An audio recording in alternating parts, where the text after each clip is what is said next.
talk to you today, you thought, what? April Fool's Day is not till Monday? What in the world is this? Bridesmaid for Hire is not an April Fool's joke, and the only association that this company has with that holiday is that that is the date of the founder's birthday. I'm the founder, it's my birthday, April Fool's Day. So Bridesmaid for Hire is not a joke. It is a company that I started in 2014. Yes, it is exactly how it sounds. Strangers hire me to show up at their wedding, put on the bridesmaid dress, walk down the aisle, give a speech, dance to every single Bruno Mars song you've ever heard of in your life, and then, when the wedding is over, never see them again. No, I didn't grow up thinking that I was going to be a bridesmaid for hire, and to be honest with you, I never really liked weddings, and I still don't. Let's be real, they're super expensive, they're repetitive, and the food is horrible. Like, why can't it be the real food that we enjoy every day, right? Today I'm going to talk about how I started Bridesmaid for Hire. I'm also going to talk about how this company has disrupted the wedding industry and impacted strangers all over the country in digital marketing without spending a lot of money at all. But first, let me tell you a little bit about myself. I graduated from the University of Central Florida, which is in Orlando, Florida, about 20 miles from Disney World, so yes, spent a lot of time with Mickey Mouse when I was in college. I majored in English with a specialty in poetry and journalism. Had no idea what to do with my life with those two degrees, right? And after I graduated, I moved back to the Upper East Side of my parents' house in Boca Raton, Florida, which some of you might have heard of because your grandparents lived there or you visited grandparents there before. And when I was living there, one of my first jobs out of college was working for a boss at a magazine who was the modern-day version of Cruella de Vil. I once got in trouble for laughing. It was a Friday, and a coworker and I were talking, and I started laughing, and she came over to me and almost fired me for that. But during that time, one of the most interesting things that happened was all of my friends started getting engaged. I graduated college maybe a year or a year and a half before all of my friends started getting engaged. Here I am on graduation day, that's me over there, that's my friend Haya, and that's Allie. Within a year and a half, they both were engaged. So what did that mean for me? That meant that very, very fast, I became always a bridesmaid. Now the interesting thing is, have any of you ever been a bridesmaid before? Cool, awesome, amazing. It's a lot of work. It's a lot of fun, but it's a lot of work. Do any of you know how much the average bridesmaid spends? Any guesses? I would say like $6,000. 6? Close-ish. What else do we think? It's around $1,500 a wedding. Where does all that money go? So as a bridesmaid, you have to do certain things like wear a specific dress. Now before I was a bridesmaid, the most expensive dress I had in my closet was $39.99 from Forever 21. And then I became a bridesmaid, and brides wanted me to buy dresses that were $350 and so ugly I would never, ever wear them again. Not only that, but some brides have bachelorette parties all across the country and the world. I had to pull out my passport and empty my savings account so many times to go on these bachelorette parties. Plus you're paying for bridal showers, engagement parties, transportation, accommodations, and gifts. So many gifts. It adds up like crazy. Also, when I was behind the scenes at these weddings, I thought the only job that I had as a bridesmaid for my friends was to have fun. I thought that I would put on a cool dress, I would dance, maybe I would meet some new people there, but it turns out as a bridesmaid, you have a lot of work that you have to do. When things go wrong, who do they turn to? Their bridesmaids. When brides are really upset or they have problems going on, they turn to their bridesmaids. And slowly, I started to realize something very interesting about this weird wedding industry. There was nobody there whose job it was to help the bride. But wait, during this time as well, all these movies came out. We had 27 Dresses, where Katherine Heigl is a bridesmaid so many times her closet is filled with dresses. Well, Katherine, I have about 50 plus bridesmaid dresses in my closet. And Wedding Crashers, that movie came out where They went to weddings that they weren't invited to and had a great time. And then finally, a wonderful movie called Bridesmaids that sort of exposed the craziness that can happen as a member of a bridal party, because here you are dealing with a cast of characters from all different parts of a person's life. All of this was spinning and spinning in my head, but truly what happened to me on a Friday night. I was walking home from work, and I got 2 phone calls in the course of an hour that asked me the same question, a question that even today gives me chills. 2 people called me that on an average I hadn't spoken to either of them in 2.5 years. And they both asked me, Jen, will you be my bridesmaid? And I hung up the phone. I went home to my roommate, Carrie, and I said, Carrie, I don't know what's going on. All these people are asking me to be a bridesmaid, and I haven't even seen these people. I don't even know these people. And Carrie said something to me that changed my whole life and is why I'm here with you today. She said to me, duh, you've become a professional bridesmaid. And this light bulb went off in my head, and I thought to myself, if I can do this for my friends really well, so well that I have this reputation around town that I'm a good bridesmaid, maybe I can do this for strangers. Now the interesting thing is I didn't have a business background, but I did know that when you have an idea, you should test it. So I figured I'm gonna test it on the only website in the world that my mom told me never to go on for anything, Craigslist.com. It was Friday night and I posted this ad right here. And it said, hire me to be your bridesmaid, and I'll help you with things like peeing in your wedding dress. And I know you're like, come on Jen, we just met, that's TMI. But it's a huge thing, because wedding dresses are massive, and there's like a million layers, and it gets really weird. And I said things like, I will help with the drama, I'll dance on the dance floor, I'll do all these things for you, hire me. This was Friday night. I shut my computer, Saturday happened, Sunday happened. I told nobody. This ad was completely anonymous. Monday morning I go into work and I'm at my computer, living my life, and somebody I work with came over to me with a BuzzFeed article on her computer and said, oh my God, Jen, there's somebody out there who is offering her services as a bridesmaid for hire. You should have totally done that first. And I looked at her and I was like, no, that is me. And like, I did that. And she's like, she was so confused. And I called BuzzFeed, I called Huffington Post. The ad had gone completely viral. And I said, I did it, that's me. I checked my inbox and I had over 350 emails from people all over the world who wanted to hire me as a bridesmaid. That was just the beginning of how Bridesmaid for Hire got started. Some interesting fun facts for you. We talked about this, the average bridesmaid spends $1,500 every time they're a bridesmaid. Now, I was a bridesmaid so many times for my friends, I was practically going bankrupt on this occasion. People who get married spend $35,000 on average on a wedding. Not only that, but 2.5 million people are getting married every year. In Las Vegas, 300 people get married every day. Those Elvis weddings are something else. But the best fact up here is that 1 in 4 Americans have 0 friends. And a lot of you hear that and you're like, come on, I have so many friends. Like, look at my Facebook page or my Instagram page. I have so many friends, Jen, that's not me. But another fact for you is that the average person gets married at around age 30. And a lot changes from when you're in college or you're in grad school to then when you start moving around the country. And some people have families before you do and you grow apart and it happens. If I got married today, I would have to hire my own bridesmaids too. So these were some facts that were happening as well. And I started to realize the problem. In a $72+ billion industry, there's nobody in the industry whose job it is to be there for the bride. Now some of you are like, not true.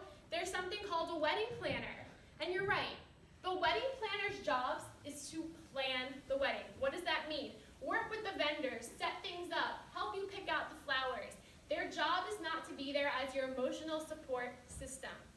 I realized I had to enter this industry with a business that would allow this business to service clients who needed that support. The 4 things that I primarily do for my clients is this. 1, I'm their personal assistant. When things are going wrong, they need someone to go to CVS to get some more eyelash glue, I'm the one that can go for them.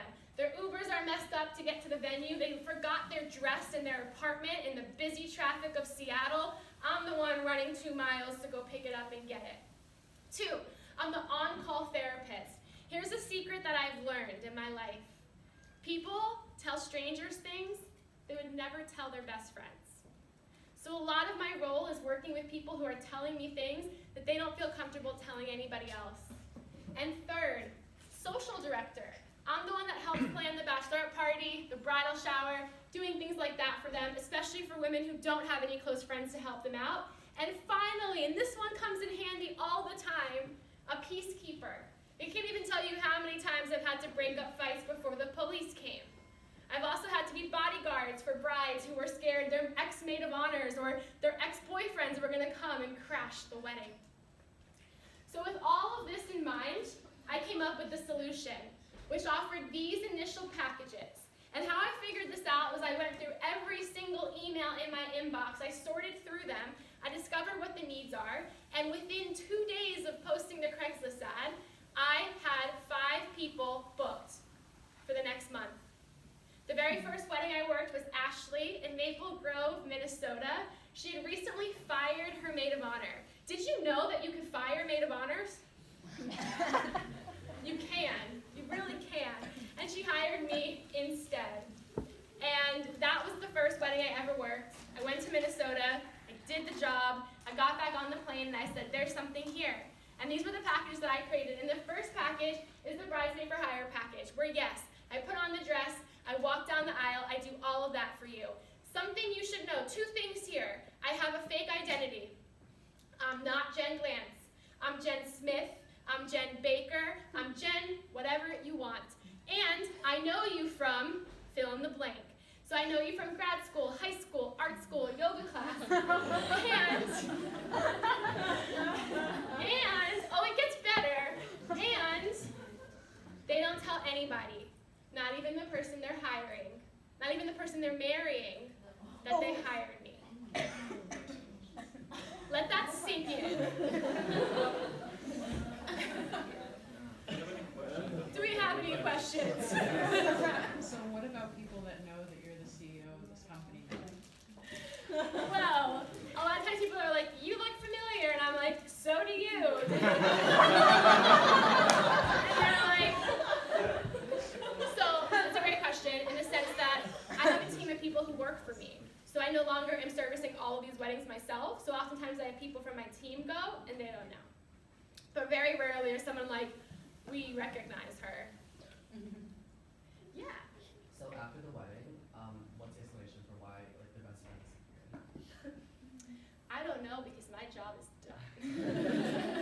No, but in all honesty, I will be honest, especially in my first year of business, I stayed friends with about 40% of the people that hired me because you lose a lot of your real friends because every weekend you're working with your fake friends, you know? So I don't really know if they tell them, but the interesting thing is that weddings are a big friendship ruiner. And I don't mean to scare any of you, but a lot of times weddings make or break friendships in the sense that there's a very stressful environment, so lots of friendships get torn apart, and sometimes brides hire me because they don't want to put their friends through that. Yeah. How detailed are the cover stories of the wedding? Oh my god, I have a whole folder with pages that I study for weeks, and on the plane I'm like, remember your name, remember your place. I will Google map the area, I will research it, I'll look up newspaper articles from the year that I went to high school there to figure out what was there. It's very detailed because if you're interacting with people from their real life who live around there, you sort of have to know. So there is a lot of prep work that goes into it and quizzing myself of remember your identity. There's multiple weekends where I work 3 weddings a weekend, so I am 3 fake people and 1 real person that weekend. And it's a lot of identities to manage, and you just hope that you're giving a speech and don't call the bride Sydney when her name is Marissa. When you're hiring people who now work for you, like what is the criteria that you're looking at? Like do they have to be good actresses or actors? Such a great question because there's no background, there's no resume that you could have for this job. However, I've had 50,000 people apply to work for me, and a lot of those applications, they're like, please hire me, I love to party, I'm so good at partying. And I'm like, but that's not the job, you How good are you when a mother of the bride threatens to punch you in the face, you know?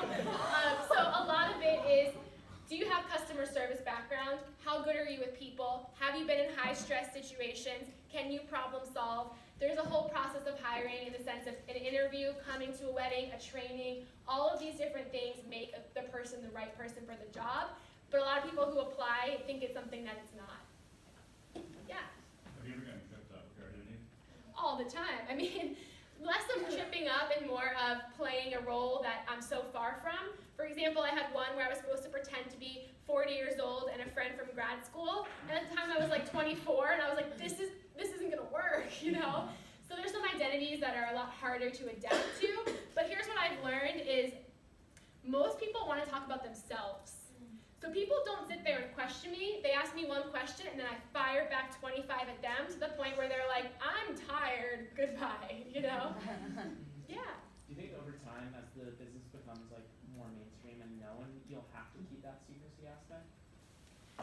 So, what do you mean between people? I guess like when the concept becomes more widely accepted by the general public, Yeah. will you still need to remain secret, or will it be okay to just say, you know, you're a bridesmaid for hire? Yeah, I mean, there's some people who hire me and they're like, this is Jen. I hired her for the day to be my bridesmaid. So people are getting more comfortable with that, but I do think that even as it gets more mainstream, people won't necessarily be like, that person's the hired person. But I do think that's gonna be a good problem to have. If it does spread and become more mainstream, a lot of what I've been doing to help that happen is education on why this is needed. Because at first people look at this and they're like, this is a funny joke. But then people who have already been married are like, I wish I had this because of X, Y, and Z. And what we don't realize is that a lot of people don't have a close family member or a close group of friends like we might have. There's people all over the country with very interesting situations where this kind of service gives them the support that they desperately need that they might not have had in a very long time. Yeah. Have you ever thought of expanding your business to groomsmen? Yes. So when I first started, I was like, I'm gonna do groomsmen for hire, and I'm gonna be the one that they hire. And people were like, that is the worst idea you've ever had.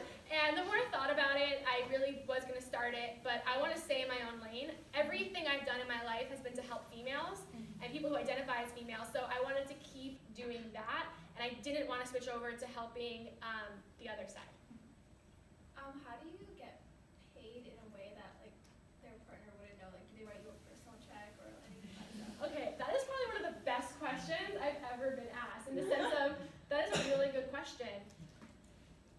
You know, the interesting thing is, I don't think everyone combines finances like they used to, so I don't think, and also with weddings, everything is so expensive, I don't think they're like, I'm writing a check to, you know, this, I don't think they realize. Sometimes they slip you some cash, you know? Do you find the wedding industry is like very seasonal? How do you deal with like Yes. super high demand at certain times and the rest of the year? It's wild because there's two seasons, engagement season and wedding season. And engagement season is November to February, and wedding season is in the summer and fall. So a lot of times between those seasons, the digital marketing is more around awareness and problem solving and giving tips and things like that. It's the build-up. So a lot of times it's paying less attention about the seasons and more about how do I get to people even before they're engaged? Because believe it or not, before people get engaged, they plan their own weddings. So I'm not going to ask you to admit this, but some of you are single and you already have your entire wedding planned out. Yeah, some of you are like, and that's okay. There's nothing to be ashamed about, but a lot of that is because people are searching for these things before they're even engaged. So whether or not there's a season, there's an interest. Yeah.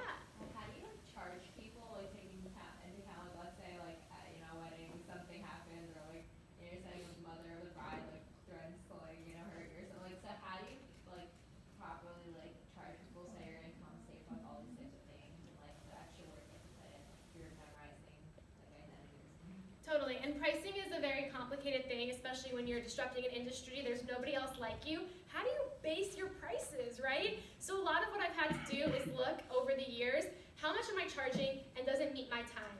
So I've had to set a price tag on my hours. And I've had to set a price tag on, okay, the wedding is this many hours, but here's the travel amount. And also, before the wedding, we have multiple sessions together. Sometimes I go to bachelorette parties parties and bridal showers and help people pick out dresses, there is a dollar sign on all of those events as well. So the pricing has really evolved over the years, and now I set higher prices if you want to hire me versus if you want to hire someone from my team as well. So it was an extreme learning experience. I always like to joke, and this is the truth actually, is after this went viral, my first live TV interview ever was for an Australian morning show, and they asked me, how much does this cost? And meanwhile, I had just put the ad out, I had just built the website myself overnight, and I was like, cost? This is free. And I thought at first, like, why not do this for free? And then I realized, no way, that is not smart. So I went from free to charging anywhere between $2,500 to $5,000 for a wedding. Yeah. Do you hire more part-timers or full-timers? They're all contractors, all part-time, because this is a weekend job, so a lot of people who work for me have incredible, amazing careers during the week all over the country, and then hop on a plane and do this on the weekend, and no one really knows. They live a double life. Yeah. Can you talk a little bit about the customers that you have? Like, do you tend to have younger women, older people, like who's paying for this? It's so interesting because my demographics are such a big, wide variety of people, anywhere from people who are 23 to 65. People all over the country. I've done weddings in almost every single state. And price-wise, people who have spent $15,000 on a wedding and spent $350,000 on a wedding. Some people need this as a priority more than others, so they're willing to carve out a chunk of their budget for it. And some people have an endless budget, and they're like, we need this because why not? So it's an interesting business in the sense that the demographics are so wide of a range. However, it's a different demographic than who's interested in me with digital marketing online. Those types of people have a smaller range of demographics, usually between 25 and 35, will follow me, will digest the content, will care about me online. So it's a very different stream of people to market to. Yeah. In your experience, are customers ever reluctant to hire your services because of like some sense of pride? And if so, how do you get over that? A lot of times people come to me because they are at a final straw. Not many people hire me day one of being engaged. Many people hire me the month before. Their friendships have fallen apart. They're dealing with so much stress. They realize that they need this. And sometimes why they keep it a secret is because of that, is because of the pride aspect of it. But I do think that's changing more and more and more as people realize that weddings don't have to be this elaborate show that they're marketed to be, but instead they can be something where I need support, this is the right service. So it is a very interesting dynamic. Yeah. Sorry, another question. When you like come in as a bridesmaid, like how do you balance like you're being paid to like do a lot of tasks, but also like there's all these other people who are like, okay, if you come in a month before the wedding, like who are you and like why are you taking over like everything that we're supposed to be doing? Yeah, that's a great question. The hardest part of the job is when you walk into the hotel room on the morning of the wedding, people don't want you to be there. A lot of people are like, who is this person? Juxtaposed with, why haven't you been at anything ever? You know, like, why haven't you been at the bridal shower? And it's a tough dynamic of dealing with people who are not happy that you're there. So a lot of that is being able to deal with multiple personalities, deal with multiple different people who might have these regards towards you, and figure out immediately how to help them. So I go from 2 minutes to 5 minutes of them not liking me to them relying on me because they lost their dress, or they don't have the right shoe, or something that I can help them with, because I have done this so many times. So it's an interesting dynamic. And that is why this job is very tough, because you deal with so many types of personalities, and you have to be able to blend. Yeah. How do you deal with like separating the stress that you face from them, like obviously a lot of it could be personal stress and emotional stress versus like your real self, and how do you not let that affect you as a person if you're dealing with a lot? It's really hard. My first year on the job, I still thought weddings were magical. And about 2 months in, I worked a wedding where halfway through the wedding, I found the bride in a room downing a bottle of vodka, and it gets worse. And at the end of the wedding, she goes missing, and I find her, and she's banging on the ground. This is the worst day of my life. I hate this. And I left that wedding, and the whole car ride home, I was crying because it's a lot. You know, when you work in an industry where you are the service for other human beings, it's a lot because you take on their emotion. And that was the first of many horrible stories on the job where I have left and have been extremely emotional. But a lot of it is also the problem of what outlet do you have? Like, I would go home and tell my boyfriend these stories and he'd be like, what? You know, like, I don't even get this. And it wasn't until I started having people hire 3 bridesmaids, 5 bridesmaids, 10 bridesmaids, where we all would be able to digest what just happened. There's some things that happen on the job where if my coworker Sydney wasn't there, no one would believe me. You know, like there's some things that have happened to me where I'm like, if that person wasn't there, you think I was lying. So a lot of it is how do you digest this and how do you sort of take the job on, separating the emotions. Because weddings are very emotional tolls. Yeah. I imagine you get just like a ton of great stories all the time. Not to be like so business minded, but like have you ever thought about like monetizing the stories that you've gotten through like podcasts?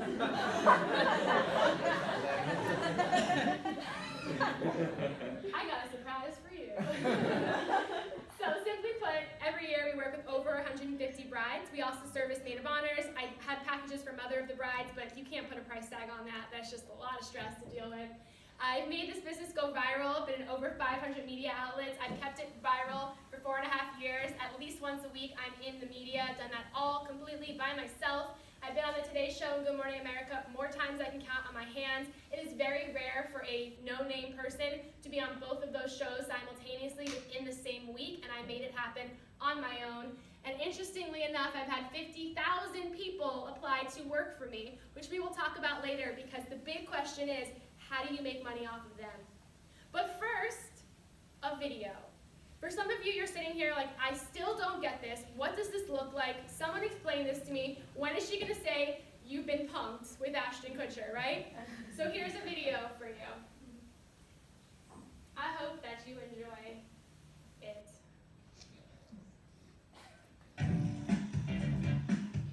There's been crazy things in the past, like crazy blowout fights. He not only has an alcohol problem, he's a jealousy problem. They just can't seem to be pleased.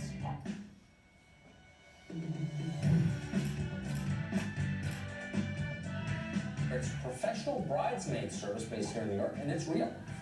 Let me do the dirty work. Let me take on all the stressful tasks. I don't want anyone to be so drunk that they puke on the dance floor, and then I don't want to slip in it. You might be able to distract them. There's going to be a lot of really dark areas. I don't know what I'm doing at all. These people are nuts! Now wait a minute.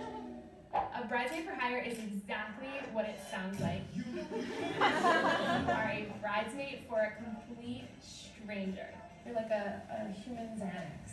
I've been asked to bodyguard a bride. I've had to talk a bride down the aisle because she had cold feet. I've had to scoop animal droppings off the aisle. I am talking poop in my bare hands. My bridesmaids and my family has been great, but I feel like I really need you to kind of be there to reel it in and control them and control things. And if you see the look of horror on my face about something, maybe just fix whatever may come my way. I'm willing to go to the extremes. At the end of the day, it's a paycheck for me and it's my business.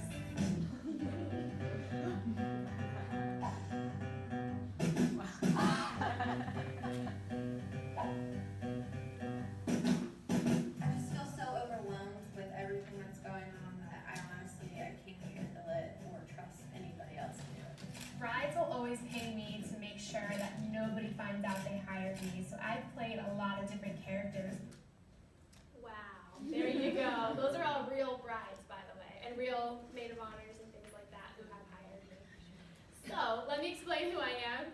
My name is Glantz. I'm the CEO of Bridesmaid for Hire, but I also do a lot of other things. I also have a podcast called You're Not Getting Any Younger. Helps people disrupt their lives for a good reason. I've had a long list of extraordinary guests, from New York Times bestselling authors to people who have done incredible TED Talks to people who have started all kinds of wild and crazy businesses. I have 2 books out there. The first is called When You Least Expect It, published by Simon & Schuster. It's a book of nonfiction short stories that you can find in Barnes & Noble, on Amazon. My first book came out in 2013 called All of My Friends Are Engaged, which was true then, but now all of my friends are on baby number 2, so I gotta update that. I have a blog called The Things I Learned From that I started in 2011, which began my experience with digital marketing. I do consulting, and my fun fact is that I live in a new city every month. A year and a half ago, I sold all of my belongings. I packed up a little bit in a suitcase, and every month I live in a brand new city. I've lived in Portland, Austin, Denver, Chicago, LA, all over the country. As if my life isn't weird enough, right? I have done a ton of press all by myself. I've become a regular on all of these places and more, a thought leader in the wedding industry, somebody who brings the real honest truth from the perspective of being a bridesmaid, which we don't hear enough about. I do a lot of consulting, like I mentioned, for some big name companies in digital marketing, social media, and just strategy in general. Let's talk a little bit about the wedding industry, because it's a little bit unique. The first thing is most people plan their weddings online. So back in the day, what people would do would be buy all of these bridal magazines, and that costs a lot of money for vendors to get in with advertising, but no more. Now people are planning it entirely almost online with the use of social media, with the use of planning apps as well.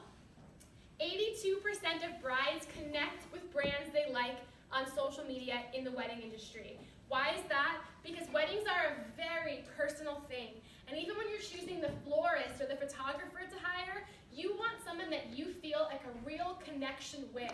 So a huge part of social media in my industry is the real factor. That's why you'll see a lot of major brands in the wedding industry. They don't post wonderfully curated photos of their product. They post photos of real weddings. That is what sells in this industry. 70% of brides use social media to search for their wedding. One of the most popular hashtags out there is #wedding, because people will go there and search and archive and love. And close to 50% of brides use Instagram to make major decisions. The industry is very interesting because it's changing a lot. We're straying away from tradition and going more into the cool aspect. The most important thing on here is that people are eager to keep up with the Kardashians. Bye are the days where people kept up with the Joneses. Now they want their weddings to be an Instagrammable sensation.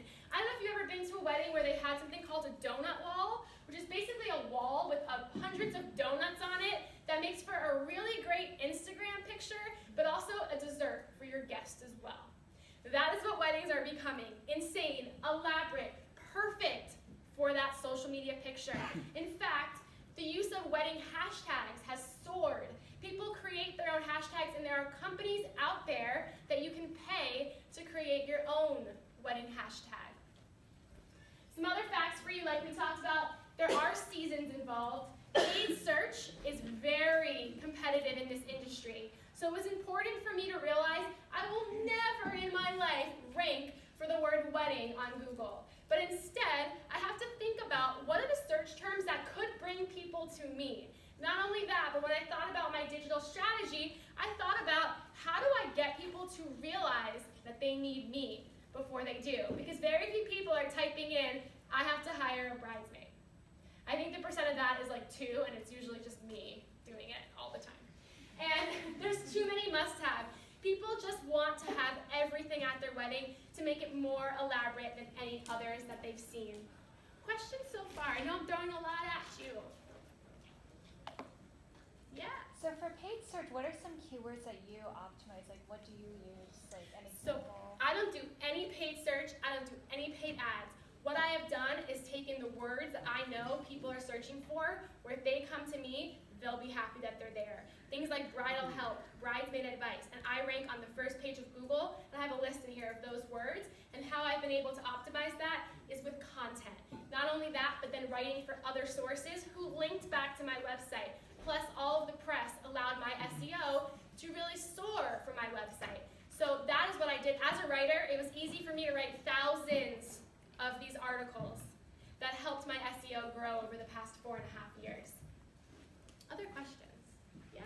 Just curious, if it wasn't for the viral Craigslist ad that really jumpstarted a lot of this, do you think you would have still had the confidence to run with the idea as a business idea? And if so, how would you have gotten it out there, gotten people's buy-in for it? You know what's so interesting is I know for a fact if I told anybody that I was doing this before I actually did it, they would have talked me out of it. called me crazy. They laughed at me. They said, don't quit your day job. This isn't going to be anything. But I truly believed in this from the start. And I had no idea this Craigslist ad was going to go viral. I didn't know that was going to happen. I didn't know Craigslist ad could go viral. But I knew that if I put it out there and I got even one response, that would show me what the interest was. And I'm not sure what other outlet I would have used to make this happen, but I was ready to fight for this idea. And for the past 4.5 years, I have. Because most people hear this and they go, but then people who use this service understand exactly why it exists. So I think the route might have been different, but I do know that it was important for me to anonymously test this idea first. I think like your reviews and things like that for past clients are important because obviously like you were saying like a lot of people when you first hear about it like might not trust it immediately. And then like will people actually review it since you do remain like very anonymous at weddings? Yeah. So reviews are everything in most businesses. I mean, we live in a world where Yelp is key. Do any of you go on Yelp before you go to a restaurant? You are literally trusting the taste buds of complete strangers to help you make decisions, and that's okay. I read about 15 reviews on average before I buy anything, right? So the same thing with the wedding service. It's all referrals. It's all social proof that this is going to work. So having tons of reviews has absolutely helped me. I've had so many people say the reason why I am officially emailing you is because I read through your reviews and that's exactly what I need. So for a service that is so taboo and different, having testimonials from real people who have said, this is what she helped with and this is why it mattered to me, has definitely helped people make that decision to click the button and contact me for sure. And as long for to be anonymous, I use their first name with the last initial, or if they want to change their name, fine. I will never make up a review that's pointless and obvious, but over the past 4.5 years, I've gotten hundreds of reviews, and I put them on my website, the ones where I have people who have allowed me to, and also have sometimes allowed me to use their picture as well. Yeah, have you had any like difficulties with like managing your business, especially since you move around like so much, like every month and stuff? The interesting thing is, there doesn't need to be a physical location for this business, especially because nobody would come because they love the secrecy of it. So being on the go has been super helpful. Also, the team of people who work for me are all over the country as well. I mean, we service clients everywhere. So it's great to just be everywhere always. And it's an interesting business to have where it's so virtual. We all talk online, we all video chat, things like that. So there is no need to have a physical location. There are customers who want me to show up for 5 pre-wedding events, and it can get pricey for me to keep flying back and forth. And those are people that, you know, the business I wish could service that way, but can't always. Yeah. Do you do international or just US? So far I've just done US, but I have had a handful of people come to the US to get married here that have hired me. So I did a wonderful wedding when I first started for 2 guys from Australia who had never been to New York before but always dreamed of getting married in the heart of Times Square. So we did I was their only bridesmaid. We did their entire wedding in the heart of Times Square while the light was red, and it was magic to them. And it was a beautiful experience because gay marriage was not legal in Australia. Yeah. Have you been able to cover like more niche types of weddings, for example, like non-Western weddings and like this sort of how? Yeah, so as far as cultural and religious backgrounds, I've done everything. And I have a team of people that work for me as well that have some experience even more working with those types of weddings as well. But honestly, a huge trend in marriage these days is fusions of cultures. So I've worked a lot of weddings where there's 2 very different cultures coming together, and that's been a great learning experience for me. One of the most interesting weddings I've ever worked was a Muslim woman marrying a Mormon man. And that was a very interesting cultural experience, a great learning experience, but something that 2019, you have to know these things. And even as I got into this industry, I did a ton of research and interviewing people to understand dynamics and cultures because there's a lot of different things. Yeah. This is I'm just curious. Have you done like a Mormon wedding? Because you're like not allowed in the temple. No. Okay. So I've never. And same with certain Orthodox Jewish and things like that. There are some rules like that. I have not had clients like that. The Mormon Muslim wedding that I worked was not traditional Mormon because he wouldn't be allowed. And it was a very interesting wedding because neither are truly open to the other. It was very interesting. So, yeah. Who do you collaborate with? Like, do you work with hotels or places that sell dresses? Or are you their competitor? It's so interesting because a huge part of my my revenue stream plus my digital marketing has been partnerships and affiliates with all types of companies. Everything from bridesmaid dress companies to the Olive Garden, to a coupon company called Valpak, to all of these different ones. I even worked with a diamond rental company who let me rent like $15,000 worth of diamonds for a partnership, you know, like things like that. So that has not only allowed me to have additional revenue, but also to grow my following and grow my brand. One of the things I like to talk about is the power of email and digital marketing. Email is such an important thing to get into. Why? Especially in the wedding world, people want to save things. And before, years ago, people had wedding scrapbooks. When they planned their wedding, they would cut things out and put it in a scrapbook. No more. Now we just have wedding bulletin boards or files on our desktop that say wedding, and they'll save your email, especially if it gives them tips and things like that. So a lot of the partnerships I've done have not been for social media, but have been to help grow the email list. And when I first started out, that was incredible to grow my brand. I partnered with TheKnot.com and another organization. And TheKnot.com is a very popular wedding website. I partnered with them and another group, and we did a giveaway for emails, and we all walked away with a brand new email list of 10,000 people who we were allowed to market to. And that was just in one giveaway that we did together. When I started my business, it was around the same time as a couple of other companies came into the wedding space to completely disrupt it. The first one is a very popular company today called Zola. They helped disrupt the wedding registry. Back in the day, people only would register for things like blenders, but now they register for things like guitar lessons or trips to Iceland, or really whatever in the world they want. And Zola helped with that. They also help couples have websites for their weddings. So a lot of couples will have a personalized website for their wedding with their wedding information on it. Then came a company called Vow to Be Chic. Remember those bridesmaid dresses I told you about that are $300–400 that you wear once? Here comes a company that says, no, you can just rent the dress from us for $30–40 and mail it back when you're done. They revolutionized the bridesmaid dress space.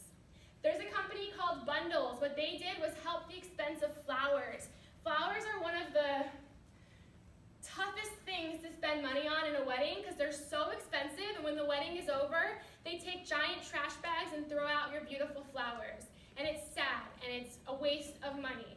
So this company came along, and what they do is they find other people getting married in your location that you can share flowers with.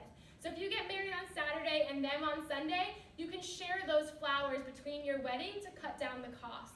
They've become pretty successful as well. And finally, the Black Tux. They've done the same thing for the groomsmen space. You could rent tuxedos and suits. Before them, the really only big player in the space was a company called the Men's Warehouse. And if you've ever been there to rent a suit, it's a miserable experience. Nothing fits right. Their designs are so old school, not fashionable, and it's not fun. Black Tux came around and said, we're less expensive, but we're cooler, and the experience is packaged a whole lot better for the millennial guy who would use a company like this. So when all of these people entered the wedding space, so did I. And as a group, we helped disrupt the wedding industry. I personally partnered with many of these companies to do a lot of brand awareness and group giveaways and group things like that to extend our brand simultaneously. Questions about that?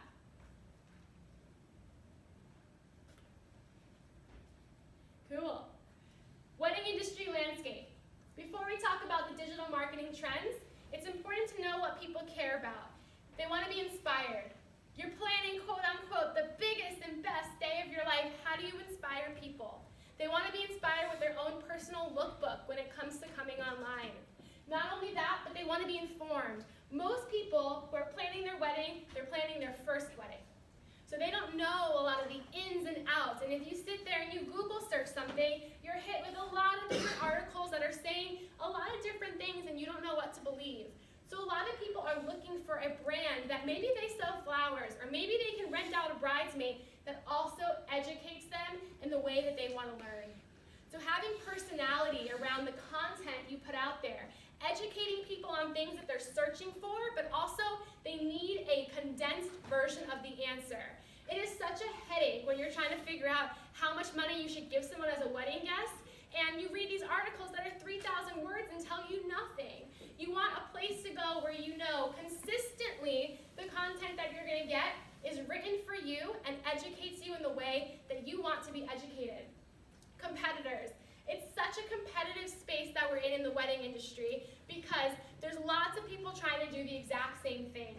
In my case, I was the world's first person who started a company like this. But of course, since then, I've had some people who have attempted to come and be competitors, including about a year and a half in, I received a Google alert that led me to a website where somebody in the UK copy and pasted my exact website and changed the name to be their Bridesmaid for Hire company instead.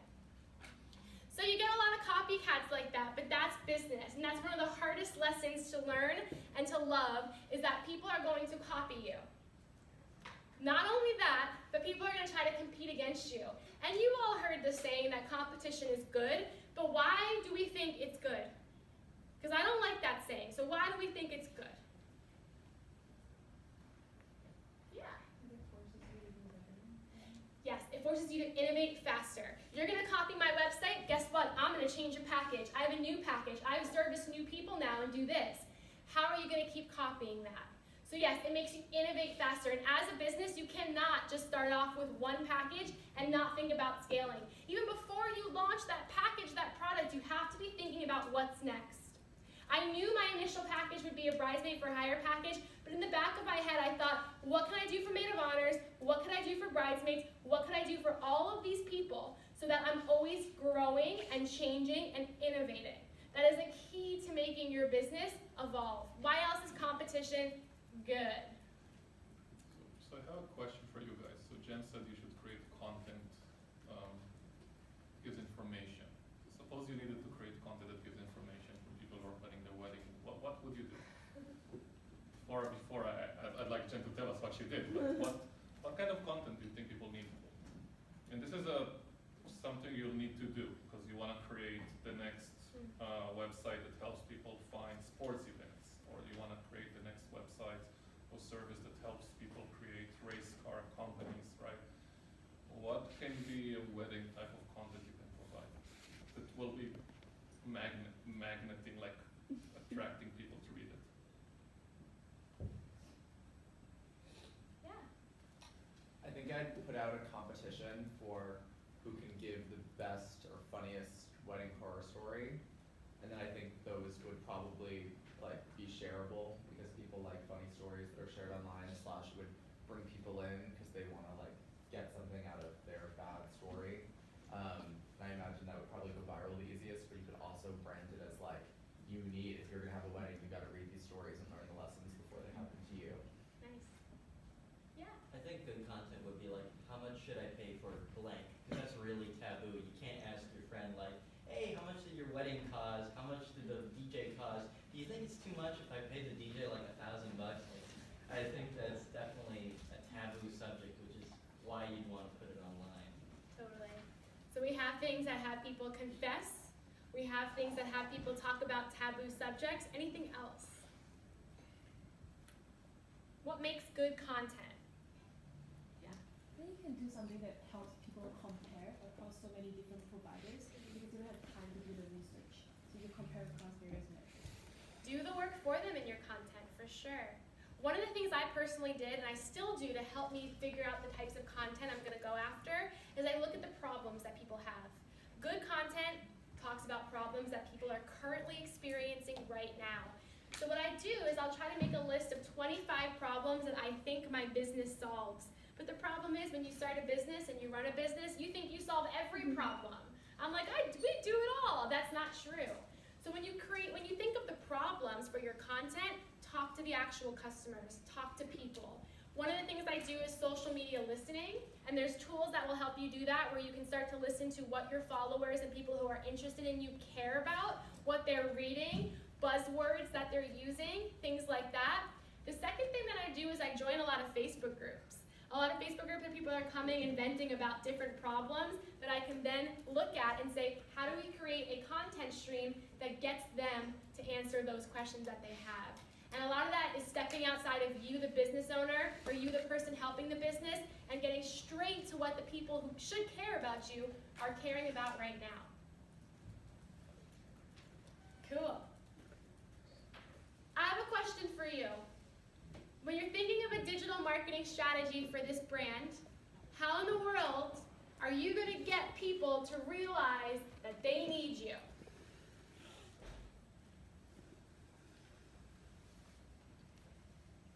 What are we going to do? Maybe if you started like an advice column or something, or you said that you searched like bridal advice or something, would do like an Ask Jen. Totally. One of the first things I did was I called up Brides Magazine and I said, let me write an advice column for you called Ask a Professional Bridesmaid. Now that's different than Ask a Bridesmaid for Hire, but Ask a Professional Bridesmaid has that word of, oh, trust her, she knows. And exactly that. How else? Yeah. You can like identify at the moment when people are most vulnerable to make a decision. Yeah, for sure. And when we know that, when we know exactly what that moment is, what can we do to market to them? How do we capture their attention?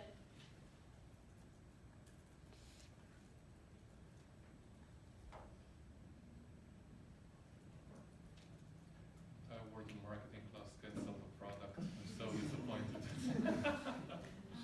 You like make it really easy for them and so you like get them to sign up for something. How do you give them what they need? Exactly that. Can you do some type of giveaway?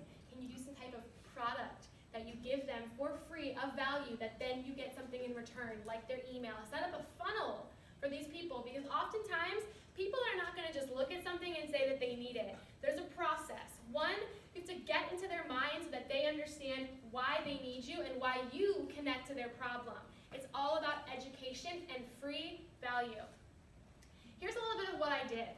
So for social media, obviously very popular in the wedding industry. Instagram, the real deal. A huge trend in the wedding industry is UGC, user-generated content. Not only from the brand's actual business, their weddings that they've worked, but also from real people posting on Instagram. Here's a really crazy thing about the Instagram. People love to be reposted. Like one time, 4 years ago, Forever 21 reposted a picture that I took, and I thought that my life was perfect. I was so happy. I was like, this is the best day of my life. I printed it out and put it on my fridge. You all might have a similar experience with a brand you adore. When they comment back, they follow you, they repost. Oh my God. That is the power of UGC on social media, especially on Instagram. Not only that, but with social media, I challenge you, we have to have personality. People are going to come to you again and again and again because of your consistency and because of your personality. Stop posting generic things. There's far too many brands and businesses that are just posting pictures with generic captions that say nothing. Say something to me. When it comes to social media, I like to use an approach called the 70-20-10 model. 70% of what you post should be you giving people value, meaning you giving behind the scenes, how-tos, tutorials, tips, advice, product information, things like that. Make people curious. 20% of what you throw out there to the world should be not from your mouth, meaning other people's opinions, news articles, press, testimonials, videos that other people created. And 10%, only 10% should be what? Promos. Buy now. Hire me. You want to know something interesting? Most people will do the 10% and the 70 and 20. People don't like being told what to do. A lot of you go on social media so that people stop telling you what to do. You have to adapt to that with your brand and your business. I have a serious question for you. This is so serious, okay? How many of you have friends? Okay, how many of you have friends that only call you when they need something? What do you do? Don't answer, I love you. Some of you are like, we help them, duh. You don't answer. You know those people who only just reach out to you when they need something? That's a branded business on social media when all they post occasionally is hire me, buy this, do that. How about those friends? Any of you, this is a serious question. Any of you have friends where you go out to dinner and dinner's over and they're like, oh my God, I talked about me the whole time. How are you? If not, I'm going to tell my friends to be your friends. Just kidding. Those are brand brands and businesses who only talk about themselves. The word I on social media, in email marketing, in blog posts, in content, the word I isolates, pushes people away from caring about you. The word you unifies, unites, has people care, want them to convert, to put them into the problem. Now wait a minute, back to that 10%. I said 10% of the time that you can get people to do what you want. You could ask them. How many of you like being told what to do? Cool, none of you. So if I said to you right now, come give me 500 push-ups, would you do it? What if I said, hire me as a bridesmaid, buy my book, do this, would you do it? Be nice. No, right? So we can't just give an action, we have to give a benefit. What if I said to you, hey, give me 500 push-ups and I'm going to give each of you $1,000, would you do it? Yeah, you would do it for like $25, right? I gave you a benefit you care about. So what I have to do is hire me as a bridesmaid, and you do not have to worry about any of the dirty work associated with your wedding. Now that might resonate with my audience. Buy my book, and you will get the viral information on how to make a business go viral in 30 days. Donate to the nonprofit, and you will be able to send a child to school in another country for $80 a year. We must give people benefits when we promote things. Now I want you to know how this fails real fast. You don't know the benefits people care about, which is why you really need to hone in on your audience. Which is why, number 2, how many of you love Facebook? Cool. I had a feeling the hands wouldn't be flying up, right? Facebook is great for really this one thing, which are Facebook groups. Are any of you in Facebook groups? Do you love them? Why? Why do we love them? Because you know everyone else in the group has some shared interest with you. Friends. People are meeting people online, and those are becoming close friends. Some of my real best friends in life I met on social media, I met on Facebook groups, and some of them I have never met in real life.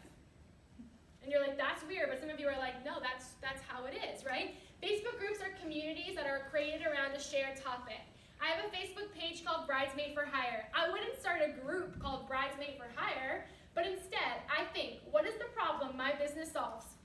And then I create a group on Facebook called Help, I'm a Bridesmaid.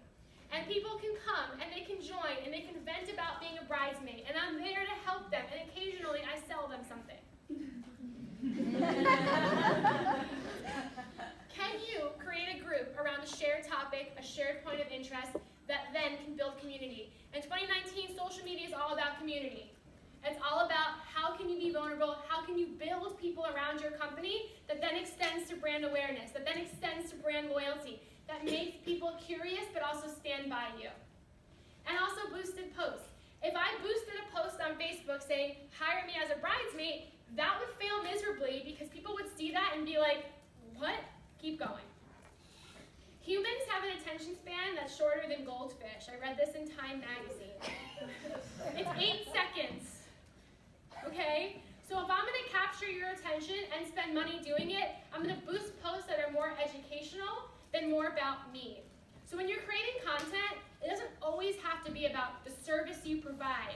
There's a little circle around that service of other types of things that you can be talking about that are relevant to your customer. You have a customer persona. What do they do? Who are they? What do they care about? How can you connect that with relevant content? Questions on social? Yeah. In terms of creating Facebook groups, do you think that you find it a little easier because you're kind of the face of a company, so it's a lot easier to kind of like personalize that rather than having like a brand that's a lot more corporate with just a logo or just a name behind it that creates this Facebook group? Yeah. The interesting thing is, what you can do is have a group sponsored by blah, blah, blah, blah, blah, but people are turned away by groups that are promotional. So groups must have rules, and if a business is starting a group, it should follow those rules, meaning it can't be super promotional. So I do think that there are Facebook groups out there that succeed like crazy that are also run by businesses. However, there is a little bit of a sneaky approach where there are groups set up run by businesses and you don't even realize. What do I mean by that? I'm in a group called Girls Night Out. It's for millennial women, and there's 30,000 people in it, and someone will post, hey, what's the best conditioner? And then people people are like, try this, try this, try this. Some of those people are getting paid to talk about Pantene and talk about herbal essence, and we don't even know it. So there is brand infiltration in groups from a marketing perspective and an influencer perspective that we don't always know about. That's technically legal. Whereas on Instagram, we can't promote something that we're paid for unless we technically write that it's an ad. It's a weird world that we live in when it comes to social media, yeah.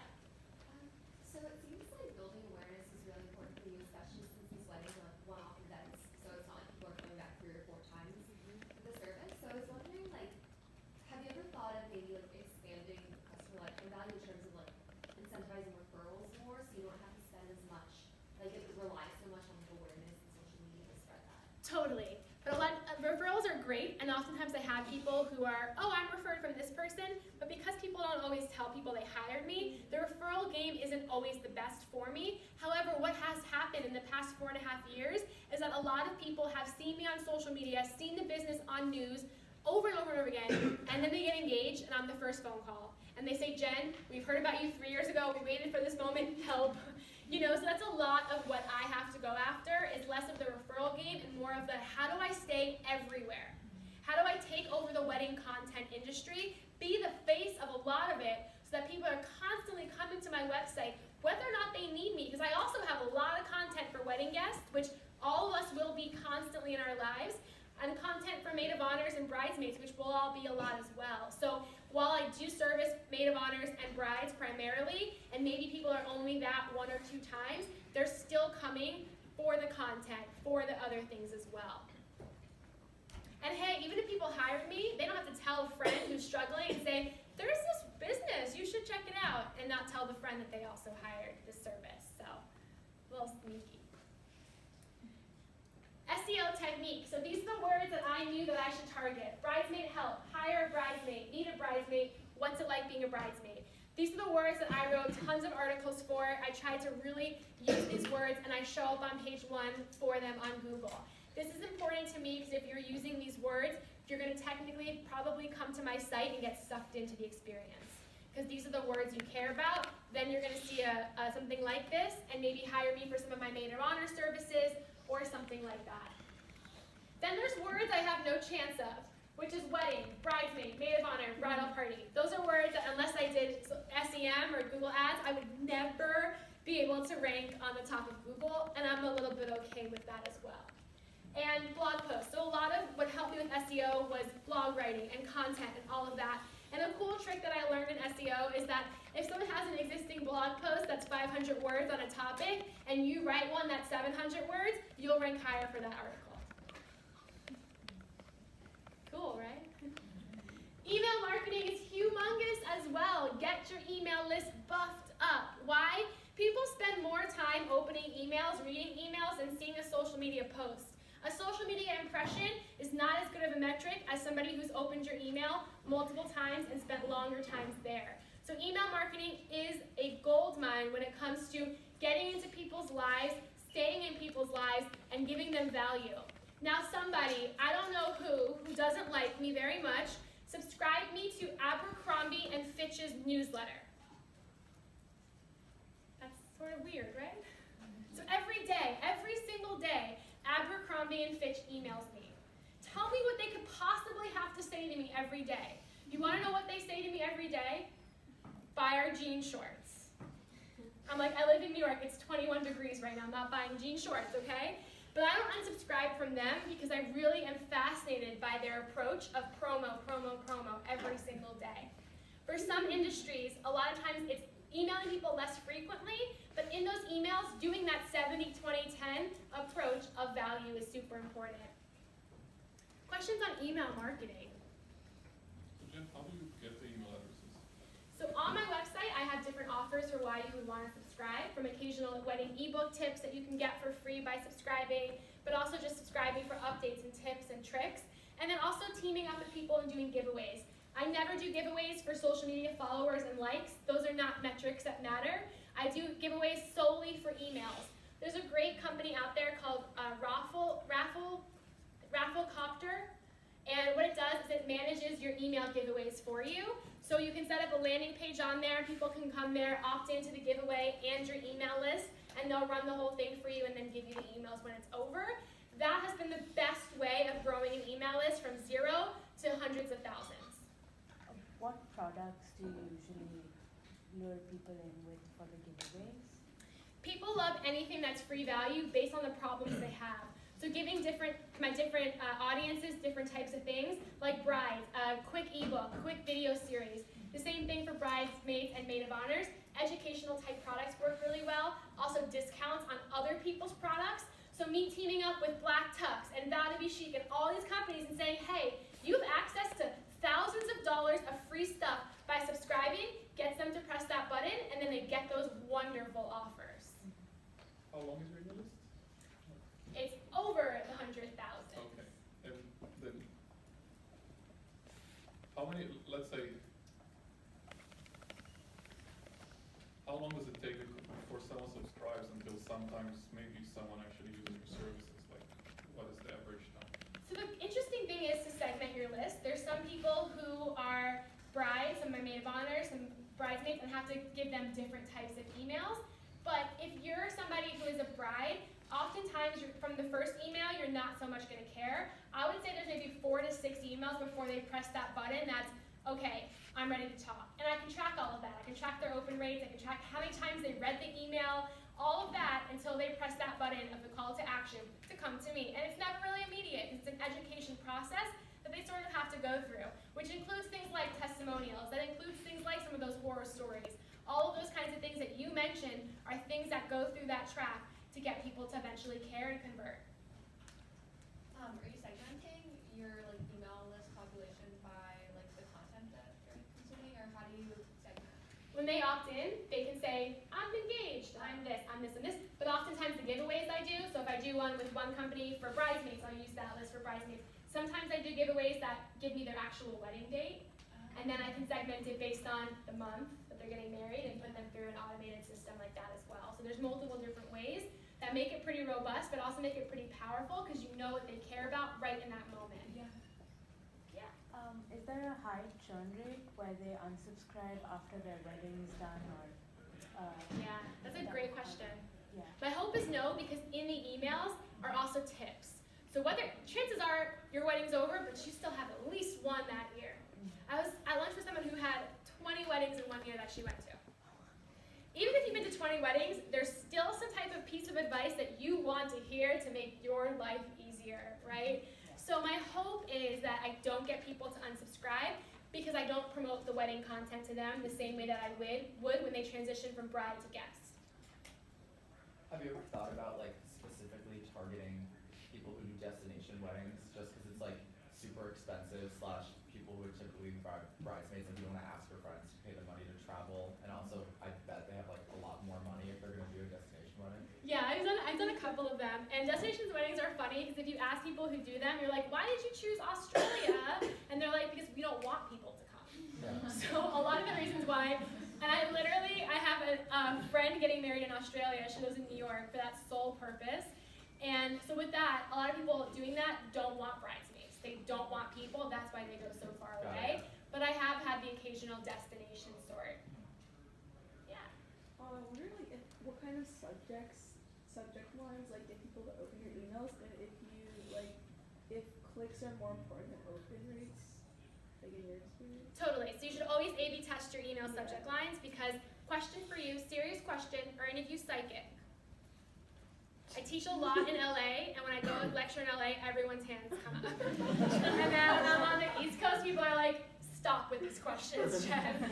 So you don't know what's gonna work. But one thing I will tell you is the weirder the better, and the more conversational the better. So I know a lot of you are not majoring in poetry like I did, and you are better off. But that also might make you not the best writer. So what I do recommend is to stop writing and instead use speech to text. Talk into your phone. You sound conversational. With subject lines, you should be spending a lot of time figuring that out. Make a list of 25. The first 5, not so good. Second 5, decent. Third 5, tough. And you're gonna keep building it up. Make it conversational, funny, a little shocking, a little bit weird. That is what gets people to open them. And how did I learn how to do the best ones? I subscribe to everyone's emails. And I just simply definitely will look at that.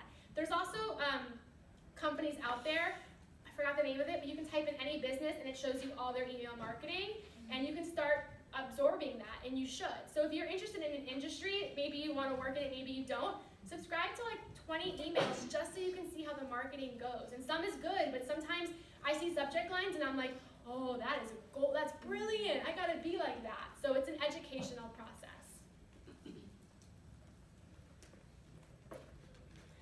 Affiliate partnerships, we talked a lot about this, but teaming up with people who might have more experience than you, more years in the game than you, to help build your list, help build your experience. It's interesting because a lot of companies want to get into the wedding industry because they know there's money there. So I got a phone call from the Olive Garden. They're like, how do we work with you? How do we go viral? And I'm like, I love you, the Olive Garden. Your breadsticks are amazing. And they said, oh, you love our breadsticks? What's your address? And in my mail came something. I can still taste the butter. Came something called a Bridesmaid bouquet of breadsticks.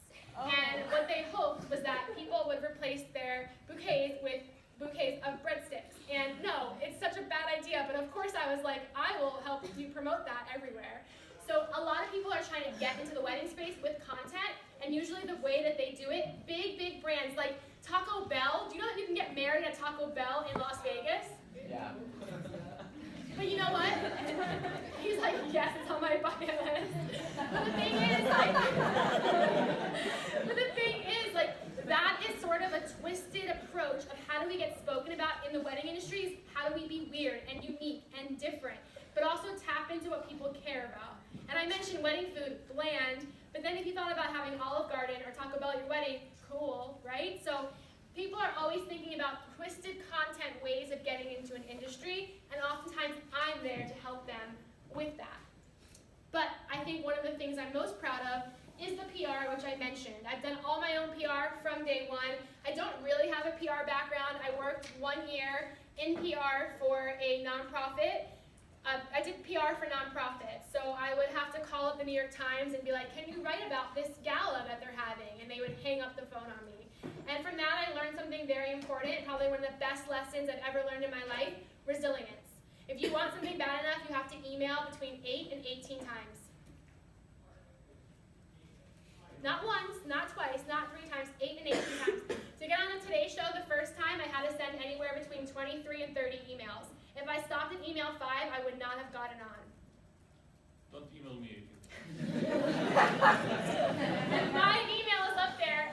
Please don't send me 8 to 18 emails. But if you do, I might really be impressed. But here's the thing. We have to get good at follow-ups. Email especially. If you send 5 emails, chances are the person only maybe saw 2 of them. People's inbox are crowded. Your inboxes are packed, I'm sure, right? We have to get good at following up and not being so scared to ask for something. Everything I've gotten in my career is because I emailed and asked. And I emailed and followed up. And if you're scared to do this, there's a service, it's free, called Rebump, R-E-Bump. And what it does is it automates your follow-up emails for you. So you write them and then you set it and forget it and it goes out for you. Not only that, another great tool is called Mail Tracker. It tracks the open rates of your email so you can see who opened it and who didn't. Sometimes I see people open my email 20 times and didn't write back. So I respond and say, I saw you open 20 times. I'm just kidding. Come on, guys, I'm not that crazy. But I'll respond and say, hey, I know it's a really busy time of year for you, just checking in, right? So it teaches you how to respond to people. But I beg you, you have to send more than 1 email when you want something. Those of you looking for internships, jobs, things like that, 1 email gets you nothing. You've got to send more emails to people. And you can space it out however you would like. The other thing is, press don't care about businesses. That's called advertising. They're not going to write how good you are. You have to give them a story. So oftentimes, I don't just email people saying, I have a company called Bridesmaid for Hire. I feed into trends, feed into things that I think they're going to write about. One of the best ways that I've done this is researching all the articles that this reporter has written about, and then coming up with some different story angles that I pitch that I think are relevant to her and that or him. That takes research. That takes a ton of time. Also, great tip for PR is pair yourself with other people who can create a larger type of article. So it's not just about you. I have to tell you about one website that will change your life when it comes to PR. It's a free website, completely free. It's called helpareporterout.com. And what it is you're on a list, and every day you you get a list of 100 different stories that reporters are looking for sources for, and technically you could be a source for the article, and you'll end up in the New York Times, or LA Times, or Good Morning America, and it's free. So if you're ever working for a company or your own and you want PR, helpareporterout.com is the easiest and free way to get PR. It's cool. Okay, I have a question for you that I need your help with. So I mentioned that I had between 45 and 50,000 people apply to work for me as a bridesmaid for hire. Now I can't hire all of them. How do I make them my customer and make money off them? Think about it. Yeah. You take their email and add them to your email list. Oh, for sure, yes. Definitely, they become a segment for my email list. How can I get money from these people? How do I get them to be another revenue stream that I can scale? You offer to train them to become a professional bridesmaid? Totally, and I love that. But I didn't want them to be attached to my business at all. I don't want to franchise this, nothing like this. Yeah. They could be like brand ambassadors wherever they live, and like kind of like influencers. Totally. They can become part of the brand, except I don't want to be responsible for them. I don't want one of them to go to a wedding and then, do something bad.